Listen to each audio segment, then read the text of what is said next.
nakasuldo ng asong are, nang bababag eh. Ang nakakatuway aring aking pinsang Karyo, abay nakasinghutla ng hanging Maynila'y tuong sawit ng magsalita eh. Iisang buwan pa lang yata sa Maynila, abot-abot ng pakasikase. Dumating yan sa kanila galing Maynila, nagkataong may nangkang hinog na kinuha ang Tiberto, sabi ni pinsang Karyo eh. Hey dad, what is that? Mabilog-bilog na matinik-tinik, is it lang ka? Ay kita ko'y panting ang tainga ng Tiberto. Sa pagkakagalit ng Tiberto, kasabi-sabi kay pinsang Karyo eh. Linti ka Makaryo, baka gusto mong hagurin ko ng asin yung dila mo. Tuwirin mo yung pagsalita mo.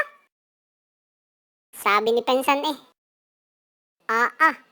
Ay pagkakalaking ng kaganyan tatay. Pagkakaganda ng lamukot eh. Pahingi naman ako. Ay, sus ko po Makaryo, nakuha mo?